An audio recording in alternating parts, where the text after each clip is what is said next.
Namaste, it's Sahara Rose, and welcome back to the Highest Self podcast, a place where we discuss what makes you your soul's highest development.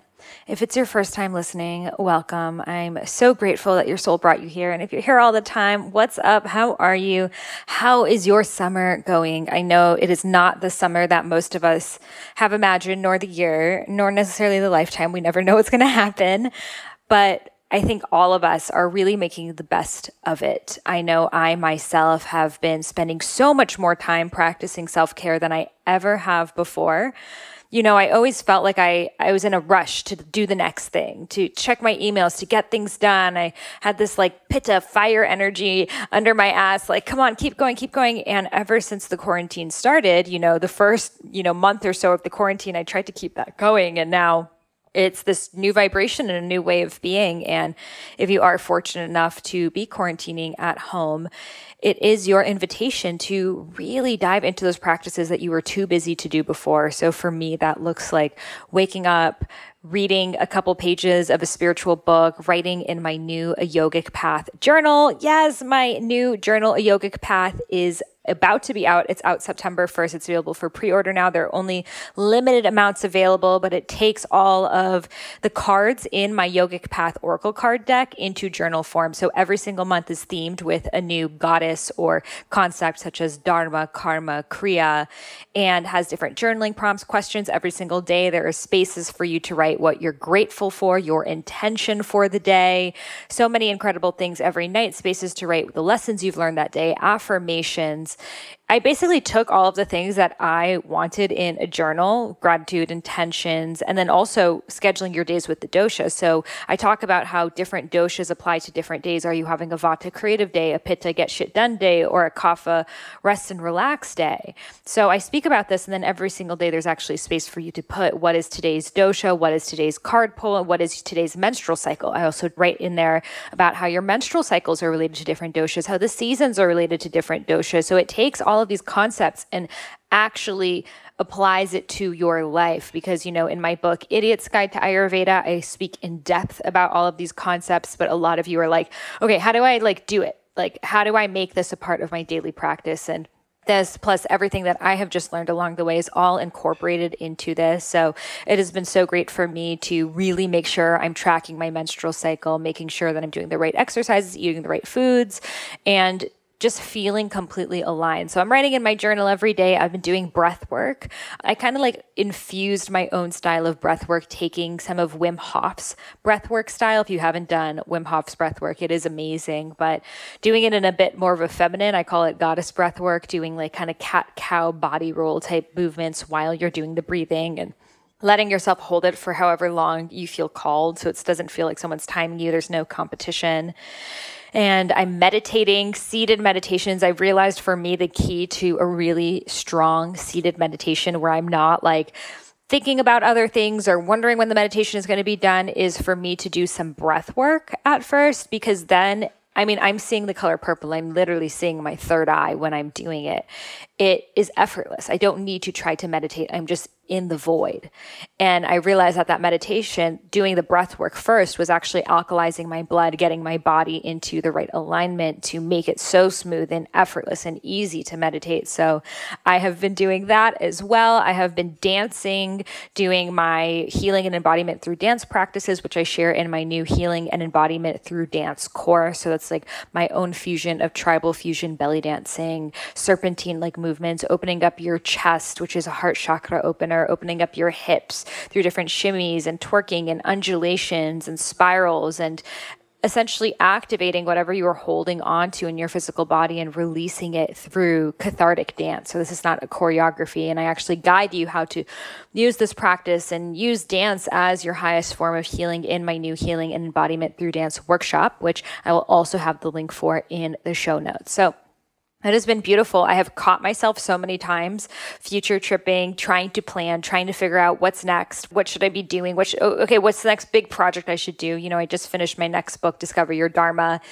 And I've basically always been working on a book for the past almost 10 years. And this is the first time that I'm okay, stop and use this time to grow spiritually, not to put all of your energy into this external thing. Because even, when I'm writing a book and stuff, I'm a bit sacrificing myself. I'm sacrificing my own rest and sleep and social life or all of these things to get this book out into the world. And while it feels so incredible, I'm taking this time to really fill up my own cup, to activate that kapha energy every single day in my journal. I'm like, what's the dosha of today? Okay, kapha. I'm going to sit into the kapha. I'm going to sit into the kapha. I've never had so many kapha days in my life.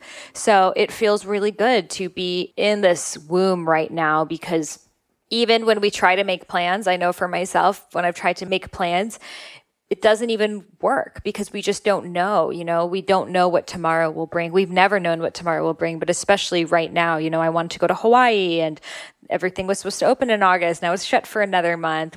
Bali, same thing. Everything is just on hold right now.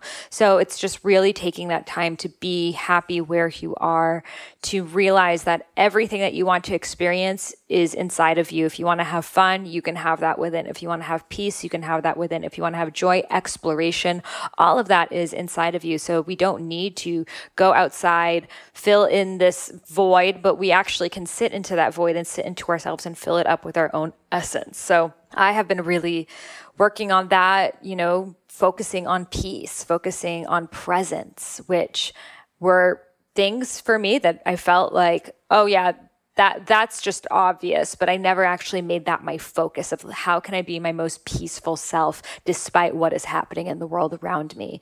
And it has led me to different types of books and different types of teachers and different types of practices, and I'm so grateful for it. So for today's episode, I wanted to talk about something else besides what's happening in the world today.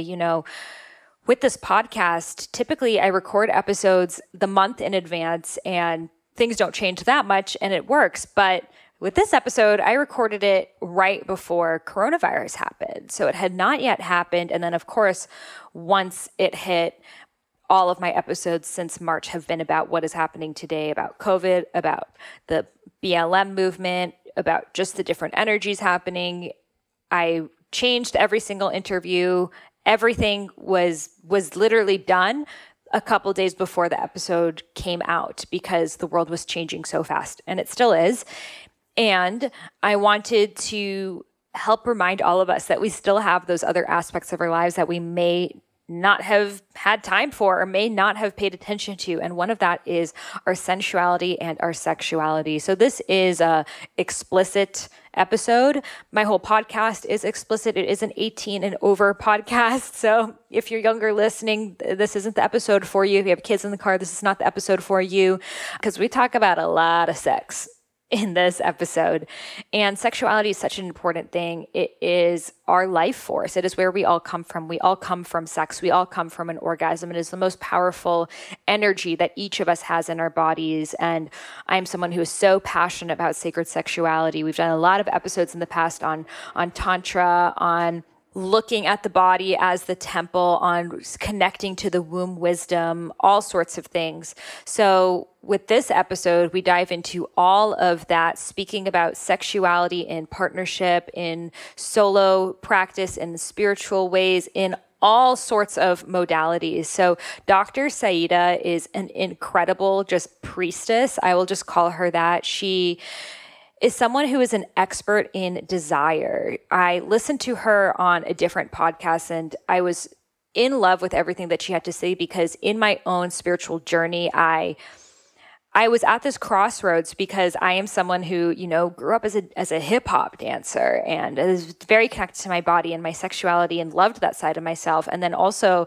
when I got very deep into my spiritual practice and I moved to India and I was studying Ashtanga yoga for hours a day, I felt very disconnected from my sexuality. And I actually thought that sexuality was like lower and it's more spiritual to like not be sexual and to have no desires. And I went into like the all white, like that zone. And that was great too, but it wasn't encompassing all of me. And since then, I have really merged both sides of me, both spiritual and sexual, and reclaiming my total essence. So when I heard Dr. Saida speaking about this and really breaking down how your desires are sacred, how your desires are actually leading you to wholeness, because a lot of us, and we speak about this in the episode, have this idea that to have a desire is wrong, or we hear about this, we think it is a Buddhist teaching that, desires desires are the root of all suffering. So therefore I should not have desires. Therefore I won't have suffering.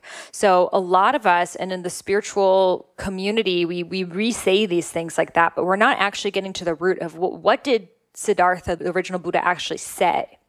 So we speak about all of this. She's written a book on this. She's an expert on this topic. She's a doctor of sexuality, and she's someone with so much wisdom, so much life practice. And I absolutely loved talking to her in this episode. And I feel like this is just such a good one to, get out of everything that's happening in the world right now. Just enter your body, enter your temple, enter your womb. Let yourself feel, let yourself heal, let yourself talk about the taboo subjects, the things that you haven't had time for, but are still such an integral part in your life. I know a lot of us have felt very disconnected from our sexuality for the past couple months because there's always been this crisis. And when your body's in crisis, it doesn't really want to open up for the most part. Some people do react to stress by wanting to have sex, but most feminine beings don't act that way. They actually close up because if you think about caveman days, if there was a danger, if there was a neighboring village was going to come attack your village, you're not really trying to fuck, you're trying to get the hell out. So our bodies have been in these zones of what's going to happen next, that it closes us up. It literally closes up the yoni portal.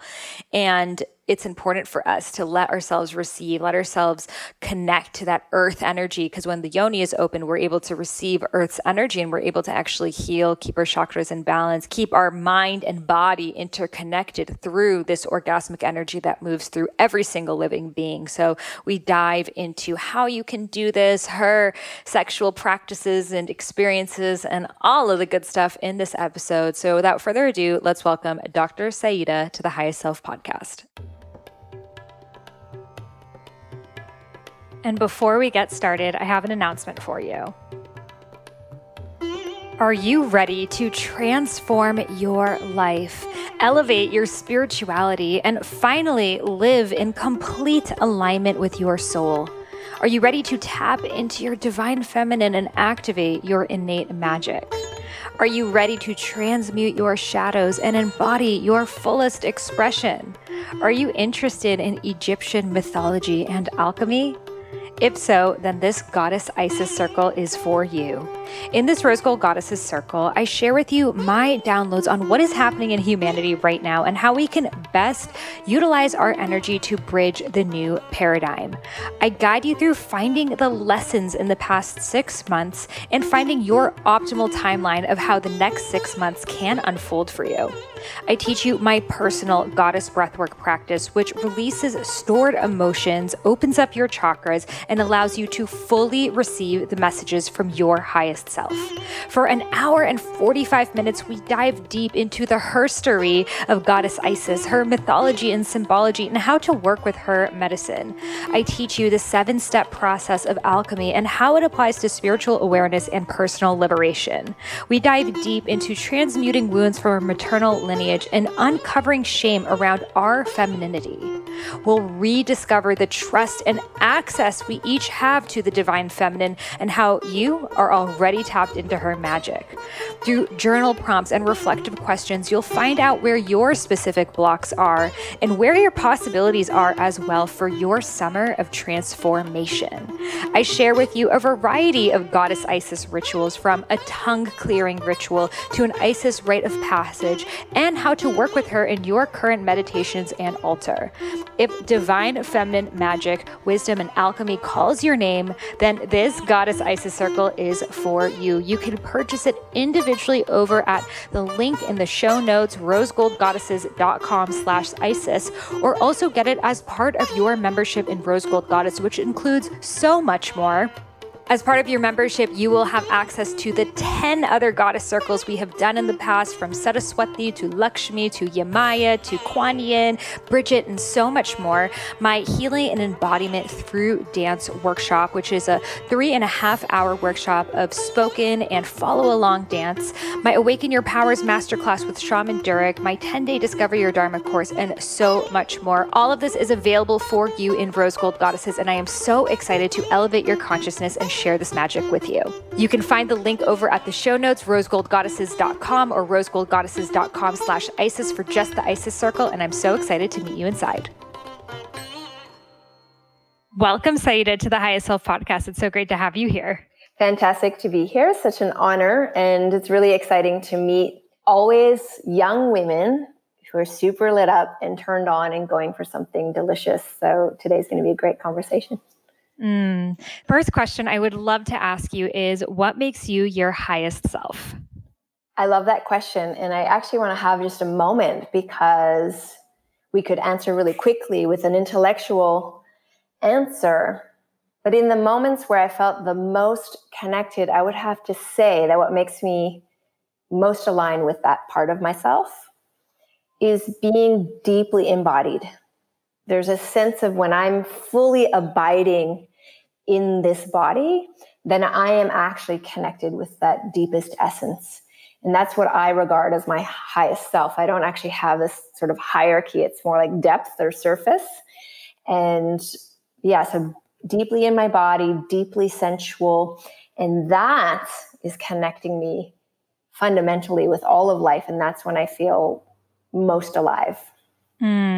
Yes, it's so amazing because the teachers I'm always attracted to learn from always have that more feminine approach to spirituality that is not about necessarily ascension and leaving the body and reaching these other dimensions, which, is great, but really going into the body and feeling all of the juiciness that is to be human and seeing that the earth is spirit. Yes. And I want to add to that because many, many years ago, when I was first launching in this inquiry, I did have that orientation. I need to become this perfect spiritual being.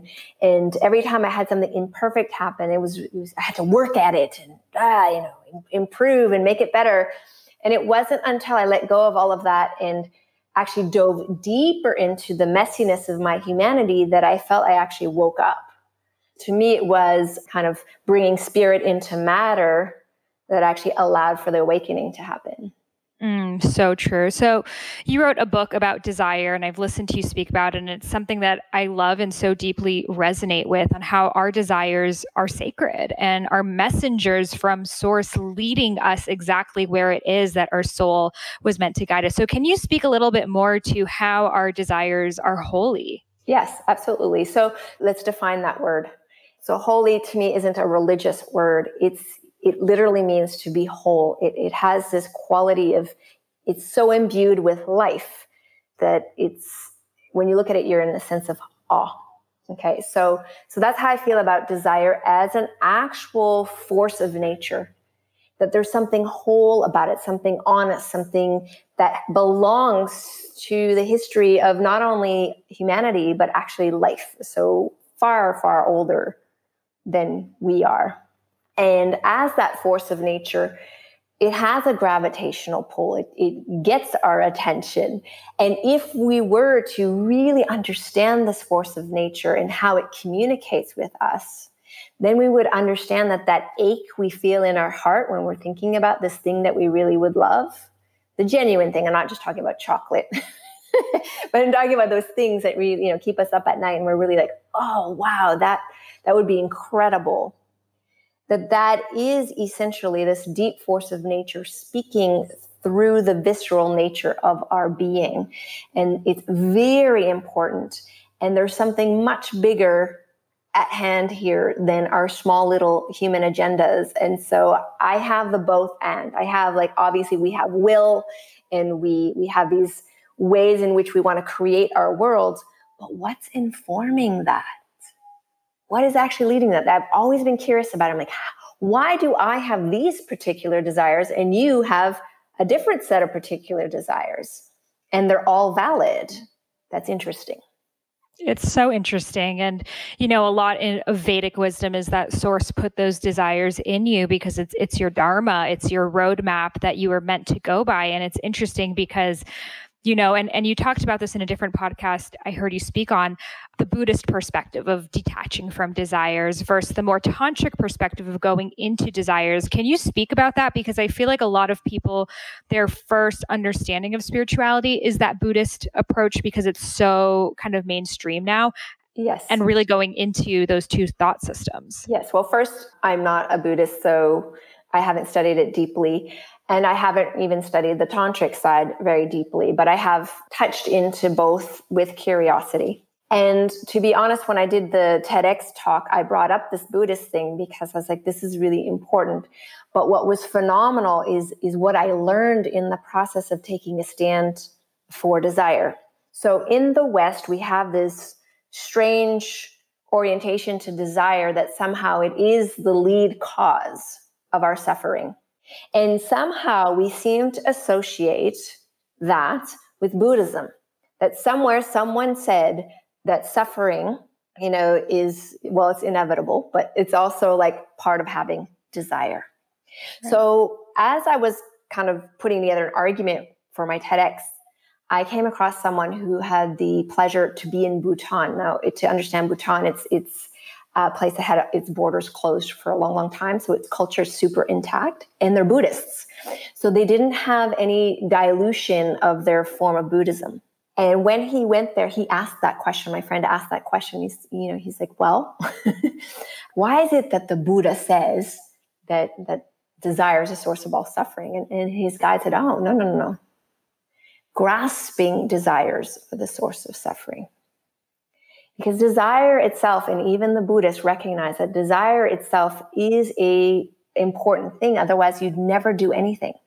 You wouldn't drink water. You wouldn't move. You would have no ability to act. So it's true to say that even for the Buddhists, that there is a healthy version of desire. And we've mistakenly kind of done a blanket statement about it. But what they were actually saying is grasping desires. And I think it's important to have that distinction. Now we're going to go a little further into my own language with this, just to clarify things. I call it hijacked desires. So you can imagine that you have an original impulse, something pure that comes from you, and you're like, oh, I want to, whatever it might be. Like me writing this book on desire, I could feel it in my whole being for a few years before I wrote it. It's like, oh, a book is coming, it's coming. Now, a hijacked desire would be when you have that feeling and you filter it through the lens of your upbringing, of the social constructs that you live in, and of the opinions and ideals of those who are very influential, say, in your life. And suddenly this original energy that's moving you towards something gets shaped by this external, say that's ideals and fantasies. And so you go in that direction, and it's wholly unsatisfying because you come to the end and you're like, yeah, well, what was the big deal? Like, why am I here? So what's very important is to distinguish between the two. And I think that the grasping desires, they're learned desires. Like, I need to have the perfect partner with the perfect thing and the perfect, really? Where did you learn that and why? Or, I need to be at this level of income, or I have to have this particular body. Like, really? Well, where did you learn that? And is there a true desire behind it? And the answer is usually yes. So maybe the desire is just to thrive, and that desire gets hijacked with trying to look a certain way. But if you were to release that, you would then be informed organically, what is true for me to thrive? What is it that I need in my life to thrive? Not what everybody else wants from me. So this is a very important pause, or to take some space and allow for a discernment process around desire. In terms of going back to the tantric side, just to answer that side of the question, there are two paths in tantra. There's the right-hand path and the left-hand path. So I think you're referring more to the left-hand path, where they were willing to face anything to free themselves from the hold of those grasping desires. Meaning they were even willing to go and, have sex in cemeteries and like weird stuff, like just weird things, in order to release this thing that was grasping or causing very strong and solid views on how this should be. And then they would free themselves. So the left-hand path can be quite extreme. You will go in all directions, you'll go all the way. You'll be that person. The agories, yes. Yes. So I think in the West, we have our own version of that. We don't go to those extremes so much, maybe a few people, but in general, we don't. And I think we're starting to have a better relationship with desire, but it's still not completely where it could be.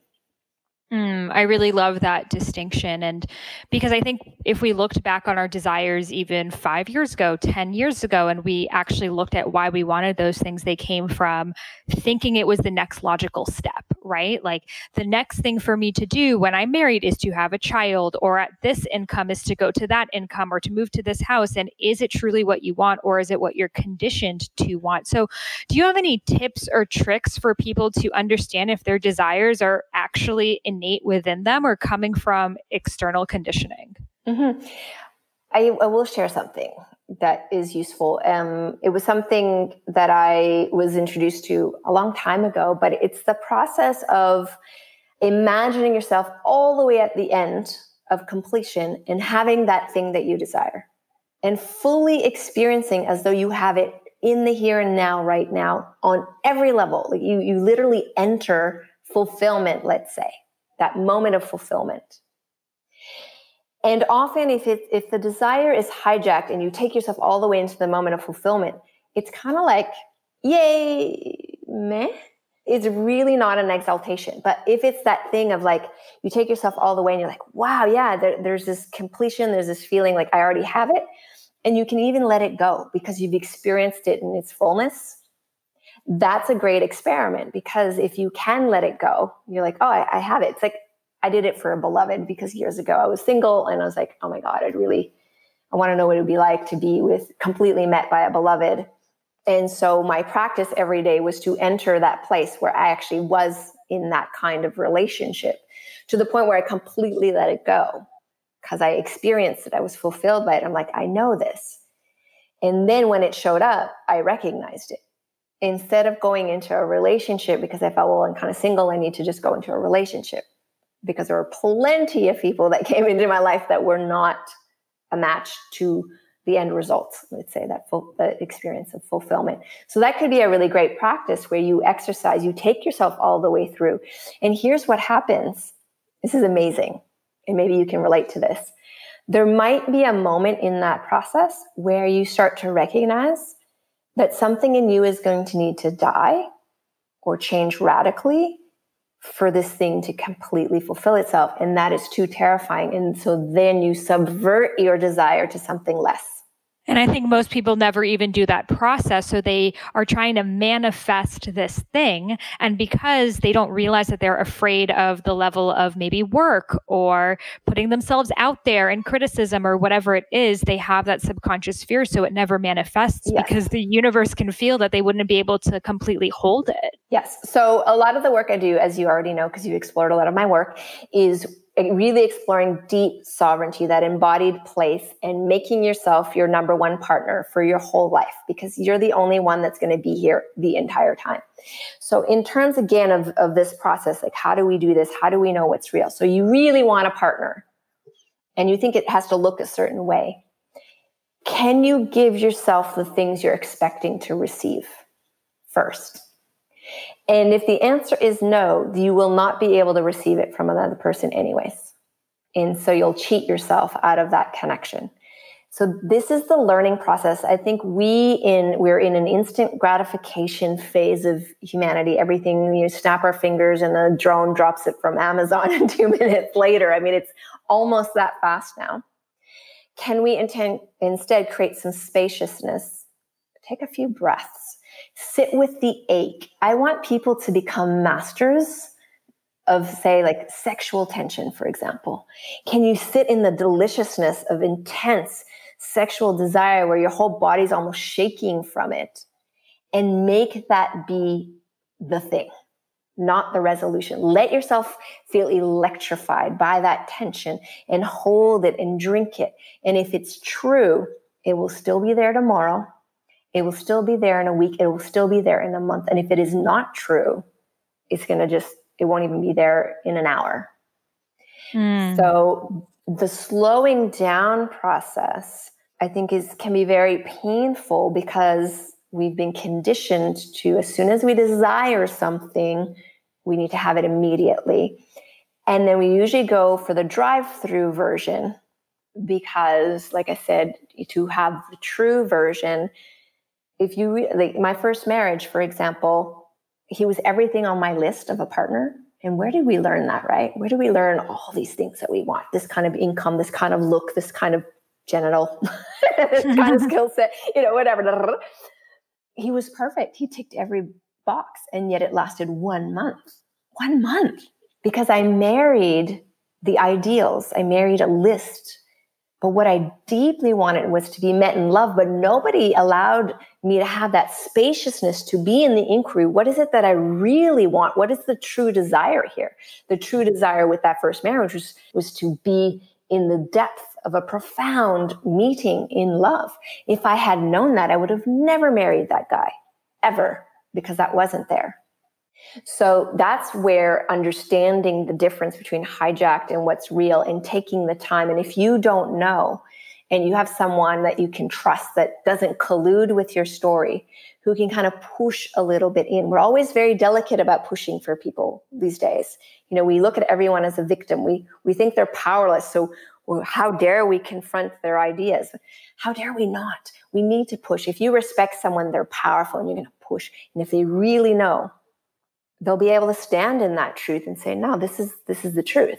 But a lot of times we get very defensive, and what we're defending is the hijacked desire. Because a true desire doesn't need defense. It exists with so much potentiality and force. You can't defend it. It's like, I just knew that book was coming through, whether I had naysayers or not. Do you know what I mean? It was like, it is clear that this is happening, and it's beyond just me, because I wasn't sitting there. I actually don't like writing that much, and I've written 2 books and a PhD. So there's obviously something deeper at work sometimes than our just surface preferences. I love that feeling. I think we can all relate to that feeling of wanting something and even be like shaking for it and convulsing for it. But we never let ourselves get to that point, sexually, career-wise, anything, because I think we're so afraid of time, losing time. I don't have time to wait, because if I wait, then I'll lose it. I'll lose the opportunity, or someone else is going to do it, or I won't have time for this full experience, etc. And because of that, we end up just getting that junk food fix, or not fully embodying that thing that we want to do. We want to just check off, get the certificate, be accoladed as if we had done that thing, but not fully embody it. Well, this brings us back to your first question about essence, the higher self, the deepest essence, whatever you want to call it. And I always say to people, if you truly want to navigate this life as like in a masterful way, in a way that where you can eliminate the most amount of chaos and have the most amount of resonance, then marinate in your own essence every day. But we don't know what that is. We have strong identities, these labels of all these roles that we play, all these ways in which we show. That's not essence. So we don't actually know our own nature.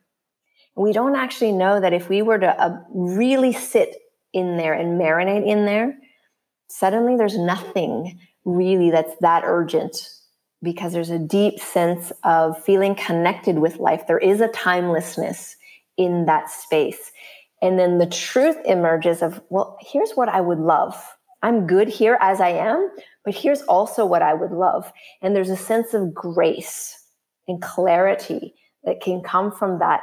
And we have made it very difficult, especially I think for young people, because they've been born into even more of that chaotic, quick moving sexuality as currency and identity as the thing when it isn't.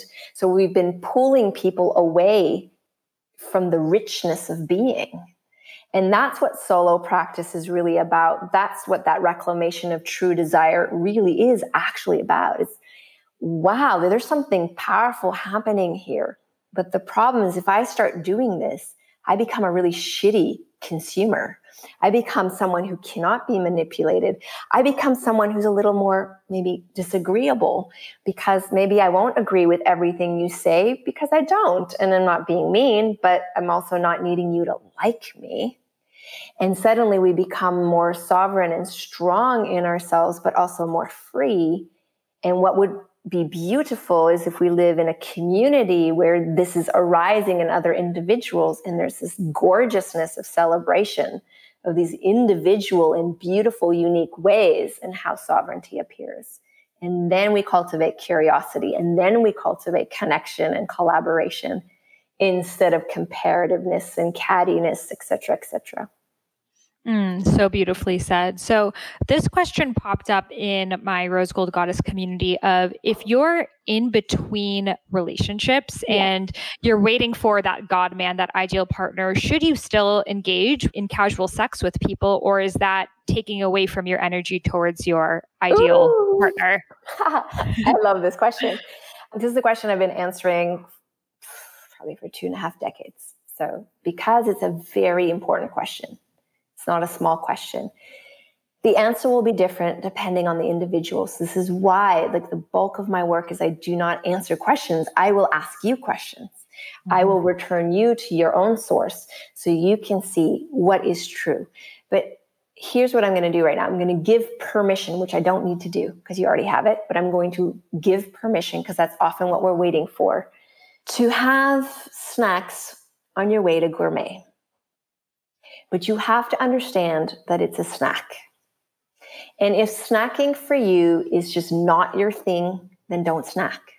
For me, unfortunately, because I'm a very vivacious sexual creature, in the times between relationship, I would have long periods of celibacy where I'm like, no, I'm just going to cultivate solo cultivation. I'm going to play with sexual tension, but I'm not going to manipulate people around it. I'll be clear, but I'm not going to go there. And other times I'm like, yeah, I'm completely going to go there, but I'm going to give all of myself to this with the clarity that it doesn't have any meaning beyond this moment in time. And I'm going to communicate that with integrity, and I'm going to maintain that in my experience. But that is not how women collectively are brought up. We are brought up to, first of all, bargain for love. The majority of women will give sexual things in order to get love. That is like a conditioning. It's not actually how we need to be, but it is a conditioning. I think it's worse now than it ever has been. So this idea that sexuality is a currency, and then we need to do these favors in order to get somewhere, even get a partner. A lot of women complain, I guess in Tinder, you do the swiping thing. I've never done that, so I'm not familiar with it. But there's this thing where you have to behave a certain way to just even cash in on an experience. Yet we're sovereign, we're queens, it's like, no, I don't think so. I know what I want. It's gourmet. I'm not going to bargain for it. You're free to come and taste the deliciousness that I have, but I won't be bargaining for it. And that is only possible to come from that space when we do solo cultivation. So if you're doing solo cultivation and you're really clear, like, I've enjoyed this time of celibacy, I've cleaned things up, I really understand when I manipulate for attention, when I'm manipulate or being sexual in order to fulfill a hole in my life, and when it's actually a true expression. I understand that now. I'd actually like to play a little bit, and I'm going to go out and be very conscious in how I play, and it feels good to me. Great. And actually, I think when women do that, they're a little less desperate when they do meet a guy. So then what happens is you're not the kind of woman who's like, you're mine, you're finally my beloved, and scare the living bejesus out of the person. So I do think that it's both and.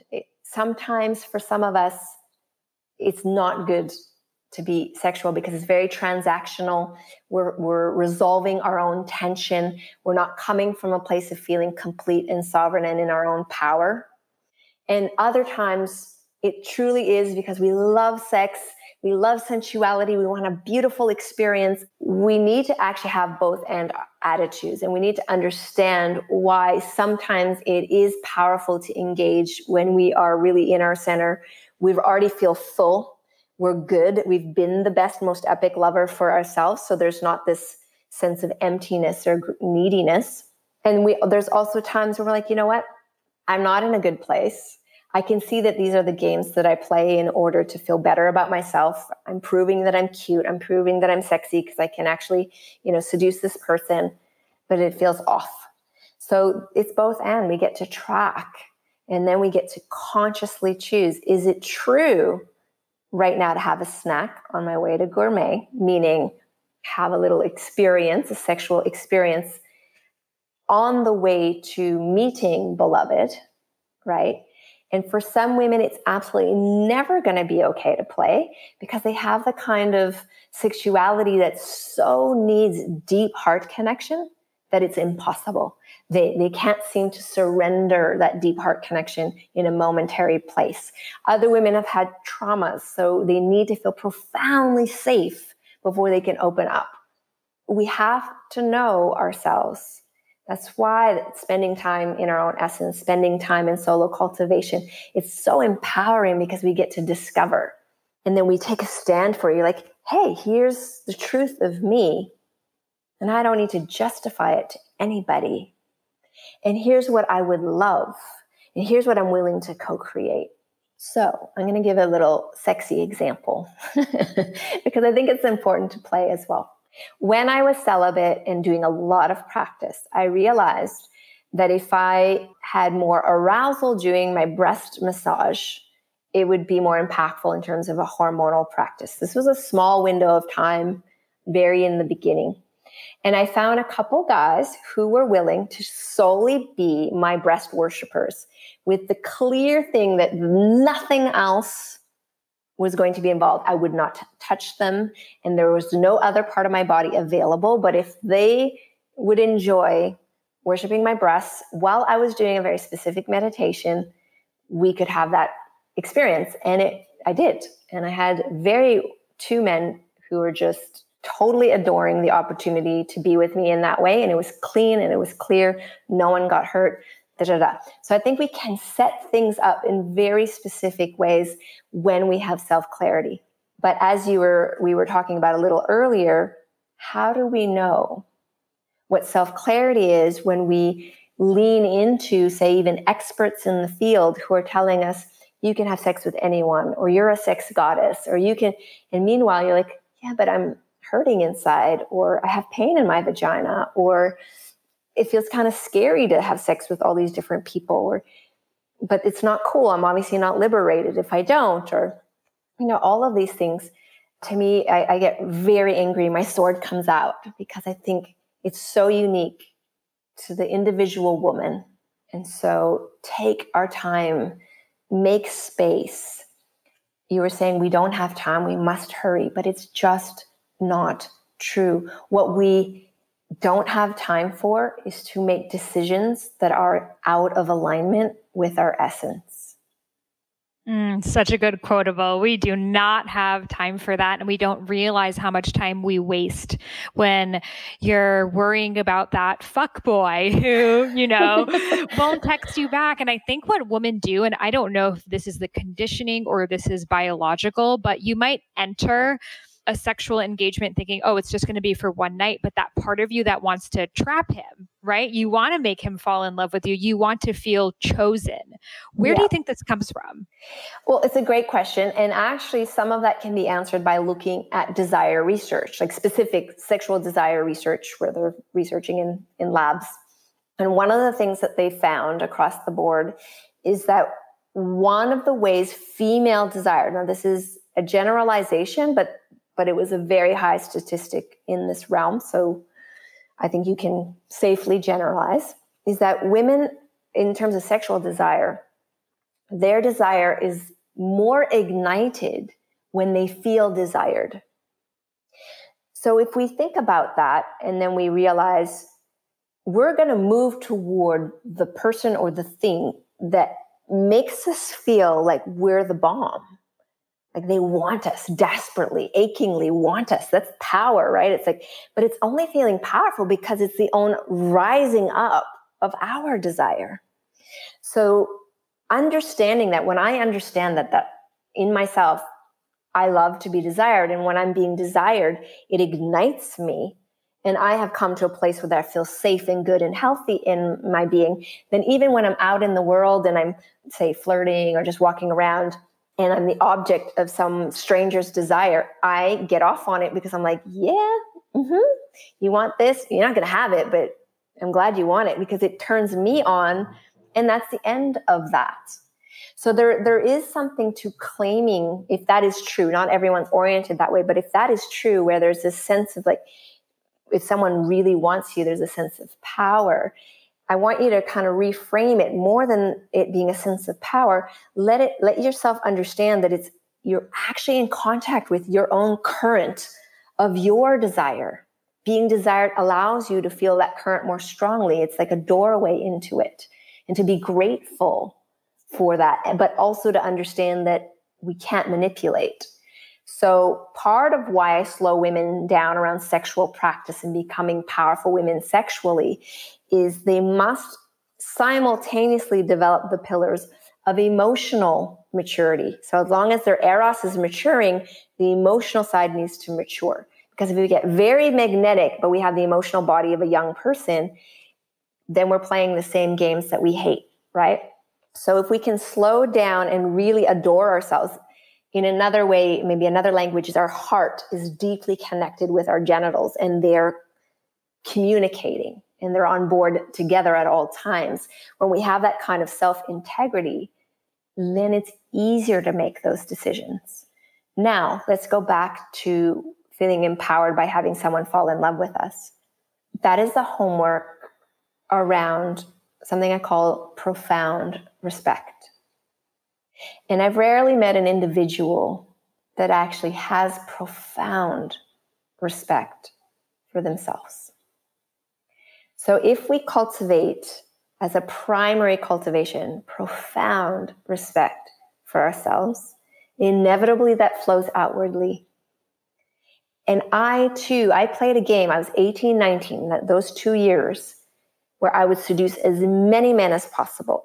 And if they were married, better. If they were totally devoted to their wives, better. Like the more difficult they were to seduce and I'd succeed at it, the more powerful I felt, but the more empty I felt. And thankfully, it only lasted those first 2 years. And then I woke up one morning in agony, understanding what I had done to my sisters, right? Because there's another person that was involved in this equation that I didn't even consider. So the journey of deep, deep self-respect, that profound respect, organically then will flow outwardly, where you won't be able to even tolerate manipulating men just to boost your sense of ego, or women if you are lovers of women. So this is very, very important in the journey of this exaltation of the eros, but also exalting the heart, exalting this emotional conscience, the maturity level of our being. And the more we do that, the sexier things get, actually, because we can really lean in and play this delicious game with profound respect and go, hey, you are married. I need to connect with your wife before I even continue with this flirting. Great, connect with the wife. Wife is super cool. She actually gets a bit turned on. Okay, now we're good. But where are the boundaries if that's happening, right? So this is where I understand that most of us don't do this. But if you are listening to it, this conversation is because you desire to be that woman. And so it takes only for us to take full responsibility for what we're bringing into the picture. That's what we're responsible for. And then we change the world. We actually shift it. And you will be hurt and betrayed a million times over, because in our society, like I said, sexuality is a currency. In all these ways in which we go unconscious around these games. But if you're doing the work, you will be one less person that does that. And you will be one more person that's having genuine connection with other people. And that is something to celebrate. Absolutely. I so agree. We'll take a quick break so I can give a shout out to our sponsors. Are you that person that all your friends and family members come to when they need wellness advice?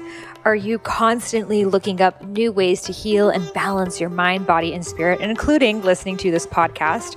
Well, have you ever considered having a career becoming a holistic health coach where you get to decide your own hours, work with people, tackling the subjects that you are the most passionate about, and having financial freedom along the way? Well, I am so excited to be teaming up with my very own alma mater, Institute for integrative nutrition to offer their biggest discount yet. You'll receive $2,250 off tuition, an extra bonus that they're offering just with my Highest Self podcast listeners on how to launch your dream book. This course is going to get you super clear on what your book is about and how to bring it out into the world. I've created a webinar for you on how to have a thriving business as a health coach. So using social media, creating passive income, how to have a wait list of clients and become the best known coach in your niche with raving testimonials. Tickets to a live upcoming IIN conference where I will be meeting you over there. Super excited to connect. And a bundle of all digital wellness guides like Ayurveda, self-love, whole food eating, etc. So all you have to do is head over to my show notes. You'll see the link over there. It's a little bit.ly link. It'll take you right there. You'll be able to receive a sample class, check out the curriculum, get all your questions answered. And I'm so excited to have you on this mission, raising the vibration of the planet together as a health coach. Again, head over to my show notes. You'll see the link right there, and I'll see you inside. A lot of us don't feel comfortable going to supermarkets right now, and cafes are closed, which means we aren't picking up green juices or even buying fresh produce as often. But right now, it is more important than ever before to keep our immune systems high, especially with greens and superfoods. I've been drinking Organifi Green every single day, and it's been a goddess send.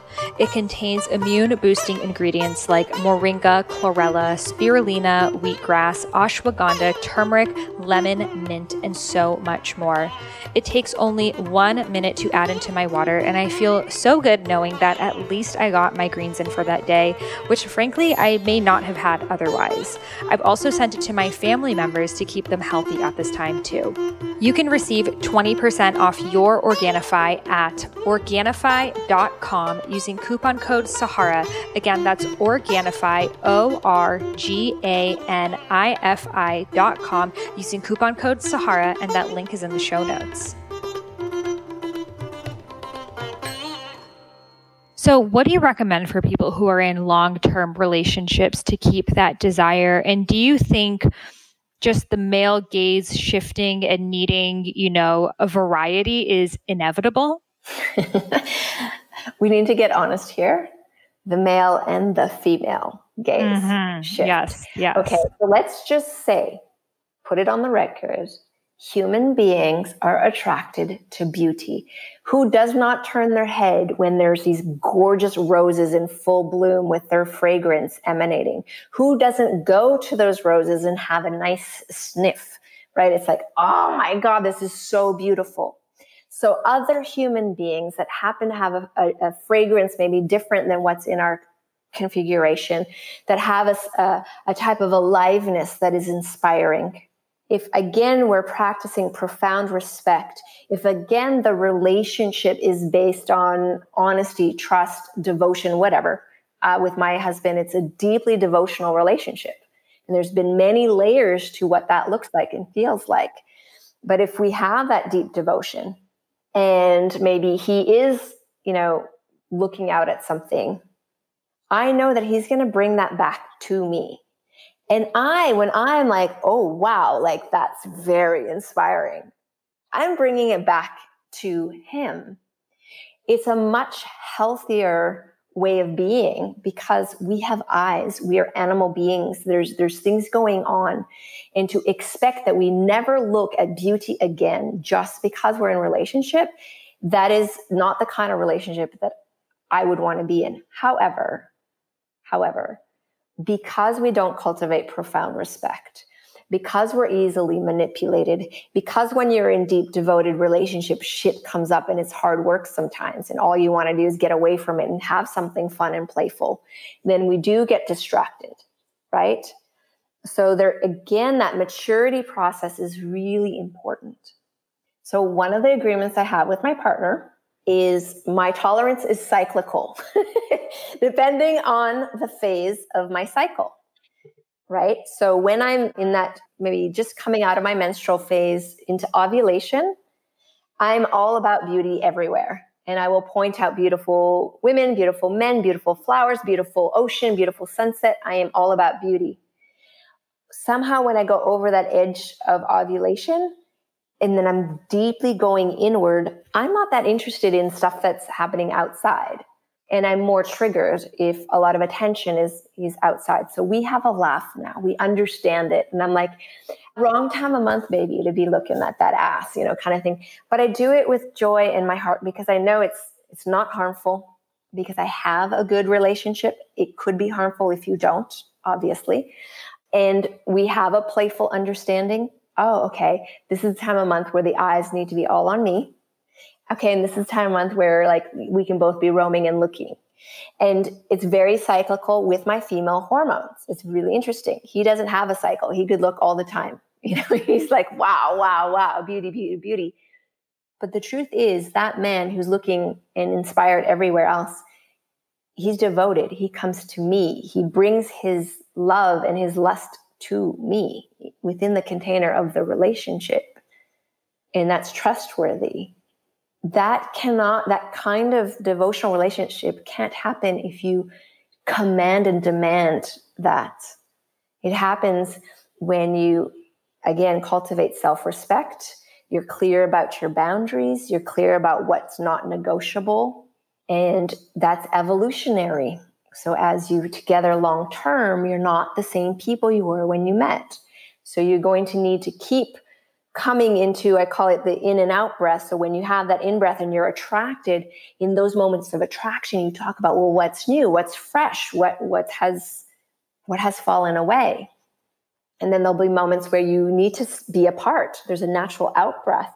And so you're apart, but you're coming into yourself and you're integrating all these experiences you just had with your partner.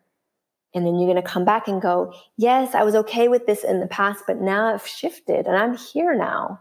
And you're going to bring back this new vibrant version of yourself that isn't compensating out of fear and terror because you're doing the inner work, but is very clear that, you know what, I'm actually more about staying home and reading a really good book or meditating or having a bath than going out every single night to party. I'm not that person anymore. Or vice versa. I used to just always want to be snuggly at home, but God, I just need to get out and breathe, whatever it might be. So long-term relationship must be evolutionary, and it cannot evolve if both people are not actually deepening their own sovereignty and getting curious and respecting the evolution of each other, but also of the relationship. That's so beautifully expressed. And what I see happen, and I'm sure you've seen this a lot with your clients, are a lot of people say, well, my partner keeps cheating on me. So the only way for this relationship to work is to open it up. And thinking that would be the solution because clearly this person just has a high sex drive and needs a lot of diversity, but they still love me. So they're wired to be open. Do you think certain people are wired to be polyamorous versus monogamous? Absolutely. And I mean, my first book I wrote in 2003 is old, and I talk about that there. I talk about if you know in your heart of hearts, you have an orientation that once you open, it's singular. That is not negotiable. And then you enter consciously a relationship with a person who does not have that orientation. Because here's the mistake we all make in relationship. We always project ourselves onto the other. So the poly person will project that onto their partner. The singular devotional person will project that onto their partner. And if it's not a match, you're in hell. You're in hell because somehow you're trying to match these mismatched components. And it's incredibly painful. Now, if you're entering that consciously and you're going, I am willing to go through all of this pain because I'm going to utilize it to grow and understand my nature, that is one thing, because you're actually taking it on as a spiritual devotional task, or maybe it's a masochism and you just like a lot of pain. I don't know. But I have always known that I am not a person that's willing to engage in a person who's going to be distracted with all these other things. I can't. It doesn't work for me because I'm hyper possessive. I'm like, when I have you, I'm going to eat your soul. Like, it's so deep. And like, it's like. Are you a Scorpio? Venus Scorpio, yes. It's deep. It's deep. So for me to go deep, I need that devotion. However, I need to understand that my partner, although he's incredibly devotional, also loves to get inspired. So we have had to get creative. So maybe that means at times we've gone to some, sex parties, for example, where I don't engage with anybody, but he's getting that titillation from observing and seeing. And actually, when we get home from that party, it is on and it is hot, like really hot. But at the party, I'm a little reserved because it's not really my thing. It's really his thing. But we have agreements. If he comes to me and it's a no, it's non-negotiable, period. And he can't push any further. And that makes me feel really safe because my no is going to be respected. And for him, I'm like, go look, see, and bring me what that way he feels the freedom to like, go look, see.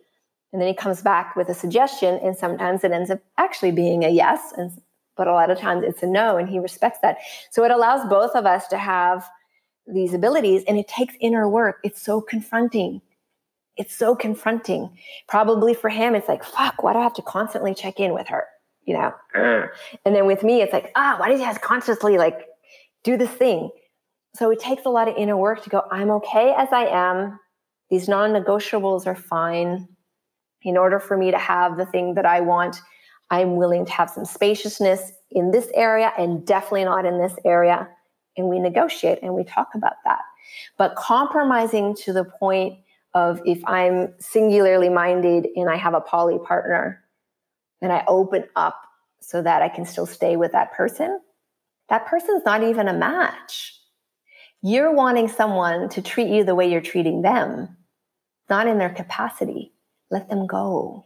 Better to be alone in that deep primary relationship with self than to be tortured day in and day out, and your psychic energy is running at an extreme level of terror because you're tracking everywhere that person is and what they're doing and how they're doing it, with who they're doing it, etc., etc. It's exhausting. And you actually harm your nervous system. You harm your adrenals. You actually age more quickly. It's awful. So why would we put ourselves in that?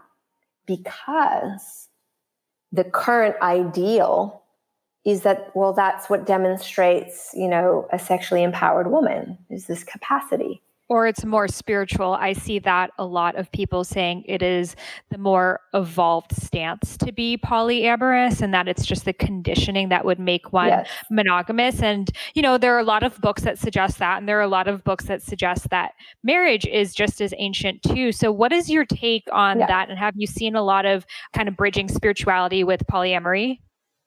Well, because that's not my orientation, I can't speak from my person. And I like to speak from my person a lot. I have seen some people who genuinely it is polyamory and not polyagony. Okay, so there's a big difference. I find it hard enough to deeply love one other person to the fullest of my extent with the depth of my respect. I don't know that I have it in me to then extend that to yet another person. If you have that skill set of genuine, deep, radical love, respect, clear communication, no games, maybe it is your orientation. When I was younger, I had a lot of lovers. Like I would have sometimes 11 at the same time because I would move around a lot. Never in my life did I consider myself poly. I was just like, I have lovers. There was no identity around multi or singular. I just have lovers, and I would treat them in the way that you would treat a lover, with respect, with clarity. Here's the limitations. I'm not going to try and go into deep partnership relationship with you. You are a lover. I really had, here's partnership, here's lovership. So I think it's confusing, this idea of polyamory, because it really means the capacity to love. But when we say love, we mean profoundly respect another person. I'm not talking polyfuckery. Okay. If you're going to do that, then just call it what it is. You like to play. Okay. So the word player isn't great, but that's what it is. You like to play, and you're willing to do it consciously, and you're willing to just own. I would own it. I'd say, guys, I mean, a guy, look, I have other lovers. If that's cool, we can play. If it's not, we're not going to play. Because that's where I'm at in my life.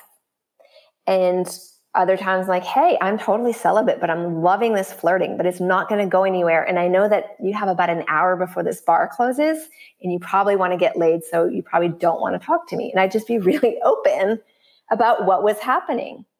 So I think that that's more where we need to bring the discussion versus poly and singular.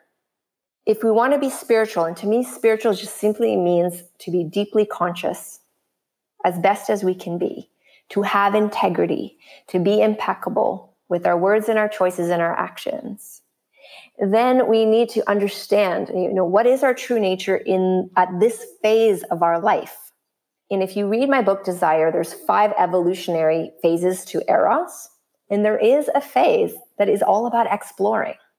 And so if you're in that developmental phase erotically, own it. But don't try to make it fit into a mold of devotional relationship, because it's an entirely different thing. And I think we're confusing people by insisting that we're all poly.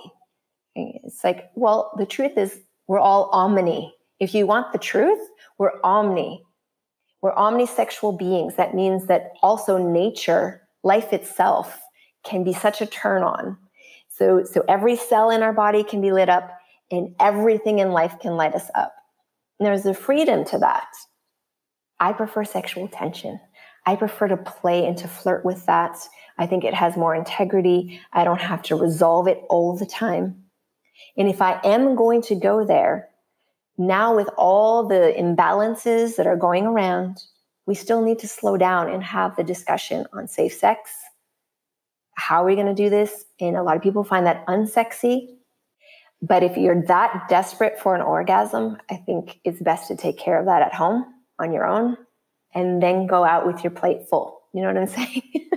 It's super important, because otherwise we are beggars in this game of desire, in this game of being playful, sexual, sensual beings.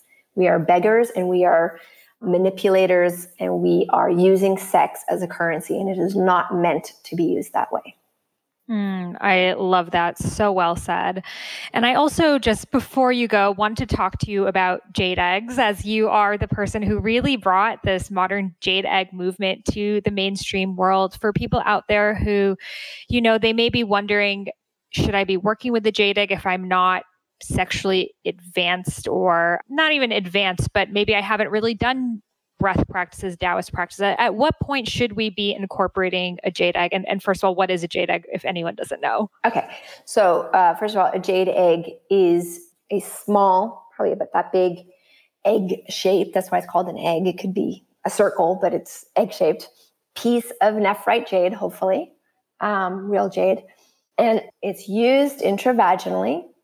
So it has multi layers of why we use it. It has the physical layer. So we're going to actually help not only exercise the superficial pelvic floor, which is the PC muscles, but we're going to exercise the deeper layers of the pelvic floor, which is really crucial to sexual function. We're going to activate glands that have atrophied. Even if you're in your 20s, a lot of them have atrophied by the time you're in your 20s, because we sit a lot. So it's going to help with glandular support. It's going to help with lubrication. It's going to help with all kinds of things. But the most important part of the practice, which you can do without the egg, is the psychosexual piece.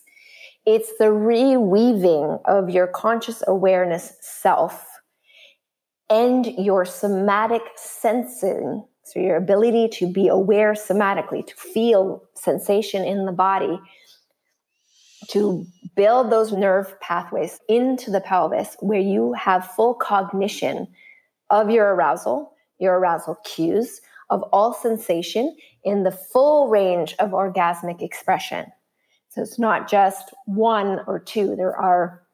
There's a theory that there's literally 63 ways in which a woman can orgasm. So through the different nerve pathways, that's all. There's many, many nerve pathways, not just two.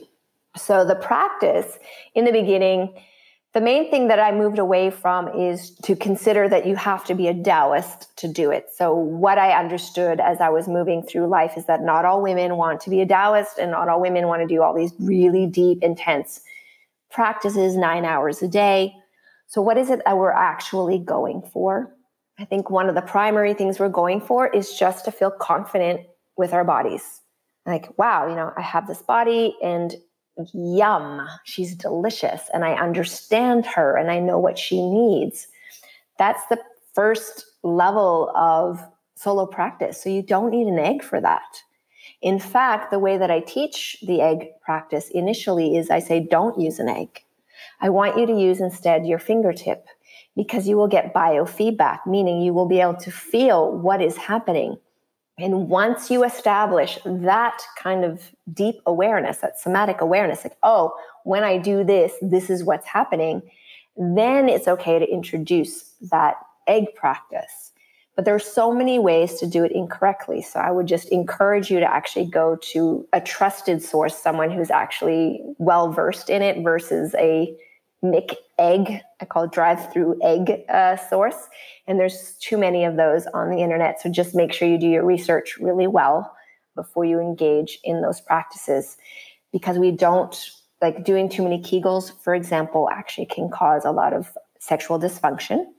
Doing weightlifting with the egg too quickly can also cause a lot of sexual dysfunction. So one of my colleagues who's a pelvic pain specialist, like the top pelvic pain specialist in Manhattan, she works with clientele from 17 to 22, so young women who have stage 3 and 4 prolapses.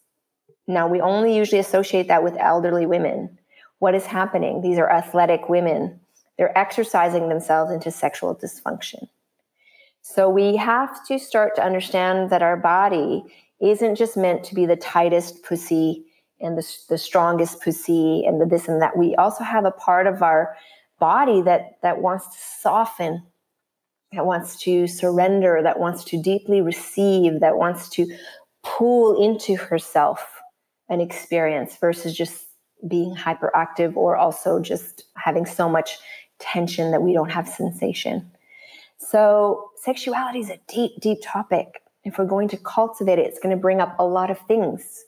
It'll bring up all our wounds around it, all our assumptions around it. It's going to bring up our mother's stuff, our father. It's going to bring up so many things. And that's why in the initial stages, it's really about establishing a connection with that conscience, with your emotional self, and establishing a somatic relationship with your body where you actually can start slowing down enough to feel. And a lot of people who are orgasmic, if they slow down, end up feeling that they actually have some pain in some places and they're surprised. So this is good information, because then you can do something about it and not progress that into the later years of your life.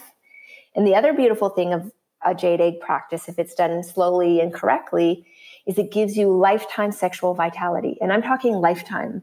My eldest client was 90 years old.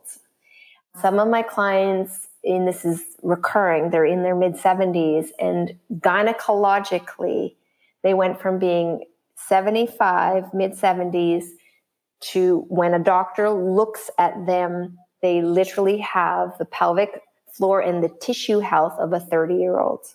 So there is a rejuvenation process that can happen, but only if it's done correctly. So we have to check kind of our goals. Why do we want to do this? What do we want to get out of it? Do we want to have a deep, profound love affair with ourselves? Or are we just trying to be the hottest sex goddess in town that can manipulate all the guys and get all the attention?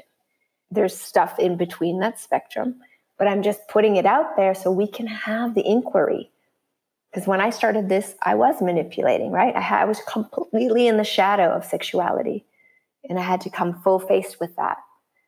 So that's important as we journey, if we want to make this more spiritual and more connected and more conscious, that we have these dialogues with our intent. Is that desire hijacked, or is it a true desire?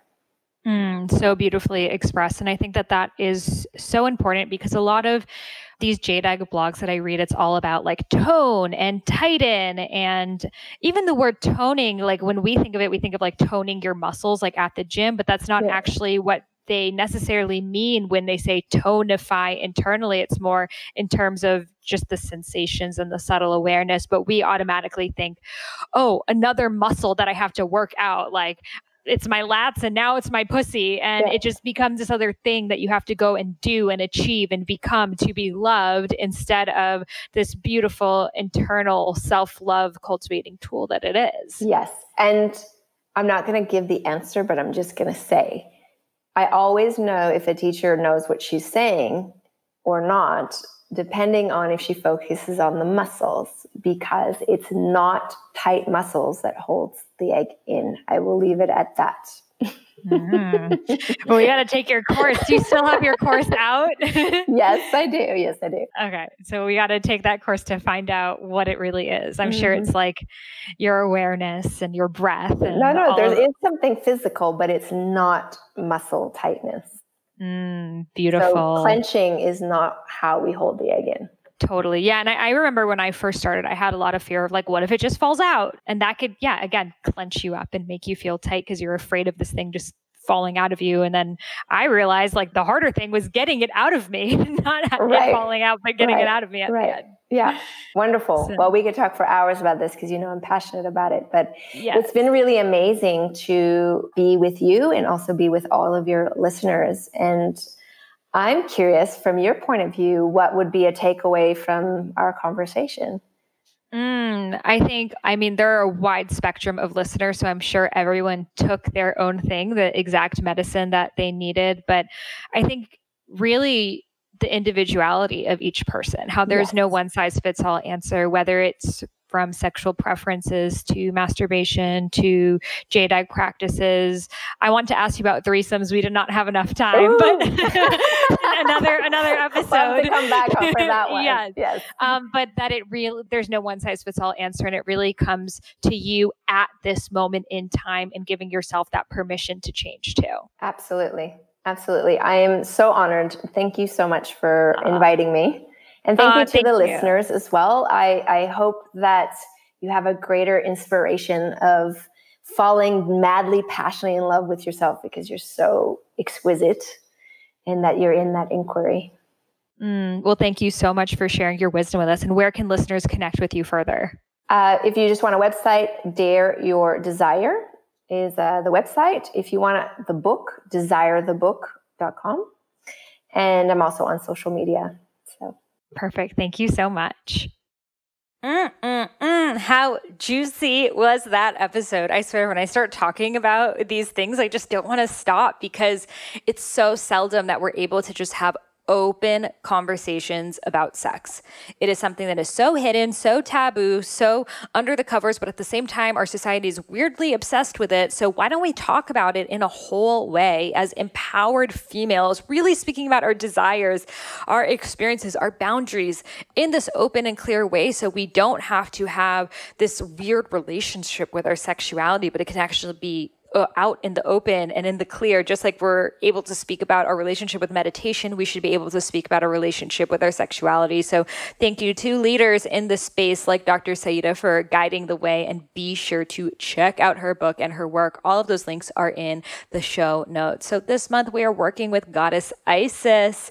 She is the goddess of sex magic, the goddess of alchemy, the goddess of transmutation, and we will be diving into her practices this month in Rose Gold Goddesses. I speak about her story, aka history, but her story, her rituals, her education, her message, all of the things, the process, the 7-step process of alchemy, and so much more. This is all available for you in Rose Gold Goddesses. We have the Goddess Circle available on its own if you just want to try one Goddess Circle before joining, or if you are in Rose Gold Goddesses, it is there for you, along with the 60-page ebook that I write every single month on the new goddesses. And when you join Rose Gold Goddesses, you will also have access to all 10 of the goddesses we've already worked with, from Sekhmet to Saraswati, Kalima, Durga, Lalita Sundari, who's the goddess of sacred sexuality as well. That is, if you love this episode, you're going to love that circle. Bridget from the Celtic mystic tradition, Kuan Yin, Yamaya, so much more. So come join us in Rose Gold Goddesses. It is the portal for all spiritual soul sisters who love to meditate as much as they love to twerk. And I'm so excited to have you inside. You can find that link in the show notes. It is rosegoldgoddesses.com. The link for the Isis Circle, again, is in the show notes, rosegoldgoddesses.com/Isis. And I'm so excited to meet you inside. side.